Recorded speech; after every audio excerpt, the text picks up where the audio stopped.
નમસ્કાર વિદ્યાર્થી મિત્રો, આજે હું અનિલ જ્ઞાન મંદિરની યુટ્યુબ ચેનલ તરફથી આપ સૌનું હાર્દિક સ્વાગત કરું છું। આજે આપણે ધોરણ 8નો ચેપ્ટર 1નો પાર્ટ 2નો અભ્યાસ કરવાના છીએ। તો ચાલો આપણે સૌપ્રથમ પાર્ટ 1ની અંદર શું જોયું હતું તો કે રાજા રામમોહન રાય છે એક સમાજ સુધારક તરીકે સારા એવા કાર્ય કર્યા હતા, એના વિશે અભ્યાસ કર્યો હતો। તો હવે આપણે આજે એના જેવા જ એક સમાજ સુધારક છે, કોણ છે તો કે દયાનંદ સરસ્વતી છે। તો ચાલો આજે આપણે દયાનંદ સરસ્વતી વિશે અભ્યાસ કરીશું। દયાનંદ સરસ્વતી છે તેમનો જન્મ સૌરાષ્ટ્રના મોરબી નજીક ટંકારા ગામમાં સનાતન બ્રાહ્મણ કુટુંબમાં થયો હતો। દયાનંદ સરસ્વતી છે તેમનો જન્મ છે મોરબી નજીક ટંકારા ગામ આવેલું છે ત્યાં થયો હતો। કયા કુટુંબની અંદર થયો હતો તો કે બ્રાહ્મણ કુટુંબની અંદર થયો હતો। તેમને નાની વયે મૂર્તિ પૂજા અને કર્મકાંડની બિનઉપયોગતા સમજાઈ ગઈ। જો તેમને નાની ઉંમરે છે શેની બિનઉપયોગતા સમજાઈ ગઈ હતી કે મૂર્તિ પૂજા કરો, કર્મકાંડ કરો એ કોઈ જરૂરી નથી, ઉપયોગી નથી, એને સમજાઈ ગયું। તેમણે સત્યની શોધમાં ગૃહ ત્યાગ કર્યો અને 15 વર્ષ સુધી દેશભરમાં ભ્રમણ કરી યોગનો અભ્યાસ કર્યો હતો।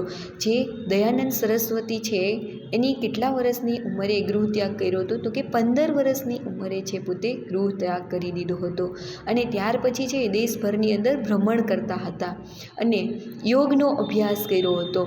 સંન્યાસ લઈ મથુરામાં સ્વામી વિરજાનંદ પાસે હિન્દુ શાસ્ત્રોનો અભ્યાસ કર્યો હતો। દયાનંદ સરસ્વતી છે એ સંન્યાસ લઈ અને કોની પાસે અભ્યાસ કરવા માટે ગયા હતા તો કે મથુરામાં સ્વામી વિરજાનંદ છે તેની પાસે પોતે હિન્દુ શાસ્ત્રોનો અભ્યાસ કર્યો હતો।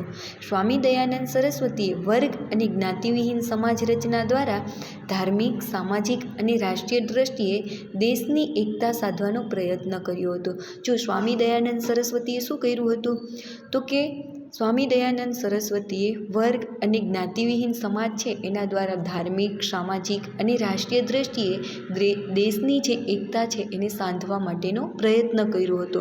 તેમણે વેદોમાં ભારતીય ધર્મ અને સંસ્કૃતિના દર્શન કર્યા હતા। જો તેમણે જે આપણા વેદો છે, 4 વેદ છે, ક્યાં ક્યાં છે તો કે અથર્વવેદ, ઋગ્વેદ, સામવેદ અને યજુર્વેદ, એ 4 વેદ છે। એ ચારેય વેદોની અંદર એને કોના દર્શન કર્યા હતા તો કે તેમણે વેદોની અંદર છે ધર્મ છે, ભારતની સંસ્કૃતિ છે એના દર્શન કર્યા હતા। કોની કર્યા હતા તો કે સ્વામી દયાનંદ સરસ્વતીએ વેદો તરફ પાછા વળોનો બોધ આપ્યો હતો। સ્વામી દયાનંદ સરસ્વતીએ છે લોકોને વેદો તરફ પાછા વળોનો બોધ આપ્યો હતો। તેમણે સત્યાર્થ પ્રકાશ નામના ગ્રંથની રચના કરી હતી। તેમણે શેની રચના કરી હતી તો કે સત્યાર્થ પ્રકાશ નામના ગ્રંથની રચના કરી હતી। યાદ રાખજો, જો તમને 1 માર્કમાં પૂછાઈ શકે કે સ્વામી દયાનંદ સરસ્વતી છે કયા ગ્રંથની રચના કરી હતી તો કે સત્યાર્થ પ્રકાશ નામના ગ્રંથની રચના કરી હતી। તેમણે જણાવ્યું હતું કે વેદોમાં મૂર્તિ પૂજા, ક્રિયાકાંડ, બાળ લગ્ન, સતી પ્રથા, અસ્પૃશ્યતાનો ઉલ્લેખ જ થયો નથી। જો વેદોની અંદર આ જે મૂર્તિ પૂજા છે, ક્રિયાકાંડ છે, બાળ લગ્ન છે, સતી પ્રથા છે, અસ્પૃશ્યતા નિવારણ છે, એ કશુંનો ઉપયોગ થયો નથી। જો સ્વામી દયાનંદ સરસ્વતી છે એ કહેતા હતા કે એની અંદર કોઈ પણ વસ્તુનો સમાવેશ થયો નથી।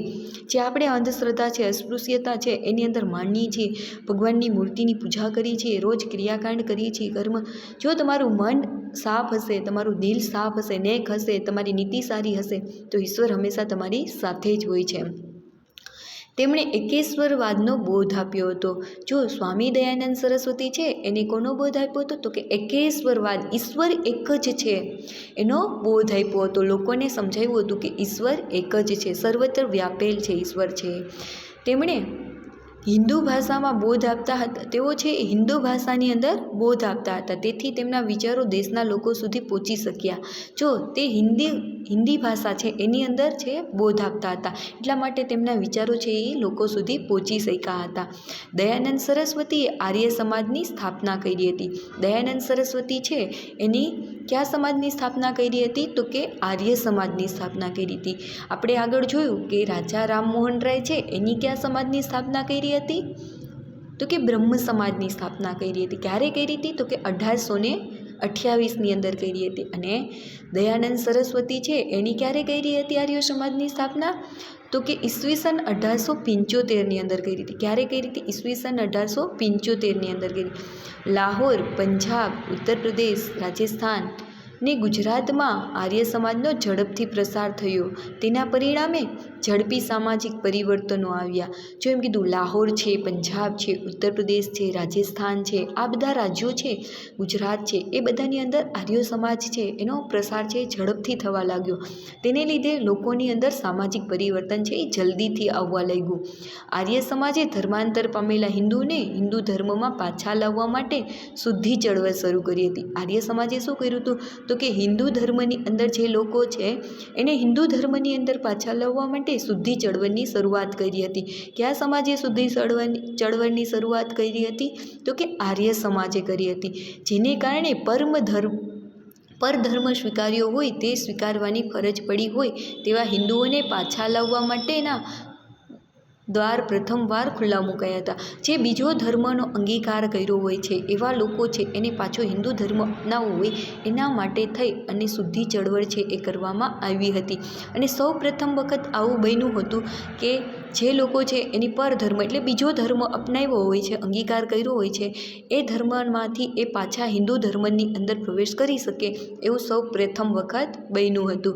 અને એ કોની કર્યું હતું? તો કે સ્વામી દયાનંદ સરસ્વતી દ્વારા આવું કરવામાં આવ્યું હતું.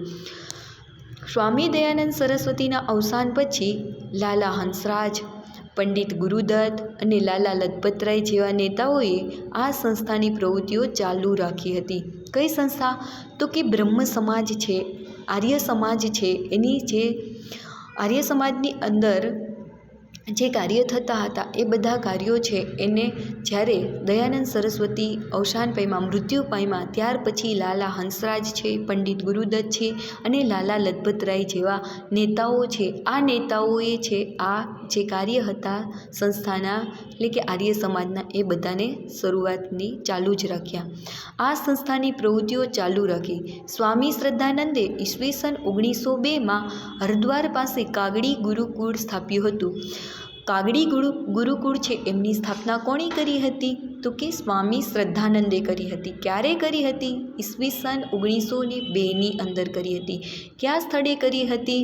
તો કે હરદ્વાર પાસે. કોની સ્થાપના કરી હતી? તો કે કાગડી ગુરુકુળની. કેટલા બધા ક્વેશ્ચન થઈ જાય છે આમાંથી.